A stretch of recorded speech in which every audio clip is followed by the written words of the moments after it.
Hello friend, Shri Swami Samarth. माझ्या भाग्या Rambo चॅनलमध्ये तुमचं मनापासून स्वागत आहे. या व्हिडिओमध्ये मी तुम्हाला कसं हँड फीडिंग करते हे दाखवणार आहे आणि एक महत्त्वाची टिप देणार आहे. तर हा माझा पायनॅपल कन्व्हर आहे. हा 1.5 महिन्याचा आहे. तर ह्या एजला म्हणजे 1.5 महिन्याच्या एजला तुम्हाला मिनिमम 4 ते 5 टाईम फीड करायचं असतं. आणि महत्त्वाची टीप म्हणजे जेव्हा पण आपण चिक्सला फीडिंग करतो तेव्हा प्रत्येक वेळेस त्यांना मिनिमम 10 मिनटं तरी बाहेरच ठेवायचं, म्हणजे त्यांना फिरून द्यायचं. जसं आपण जेवल्यानंतर वॉक करतो, फूड डायजेस्ट व्हायला लागतात, सेम त्यांना पण गरज असते. बऱ्याच जणांना हे माहिती नाही. या चुकीमुळे बऱ्याच जणांचे चिक्स सर्वायव्ह करत नाही.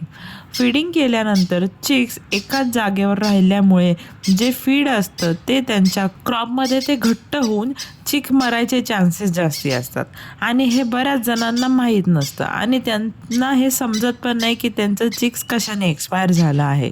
स्पेशली न्यू कमर्स असतात जे हँड फीडिंगला स्टार्ट करतात, त्यांच्यामध्ये हा प्रॉब्लेम येतो.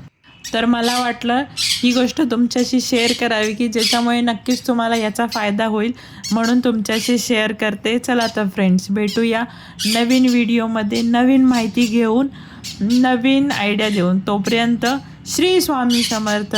जय जय स्वामी समर्थ.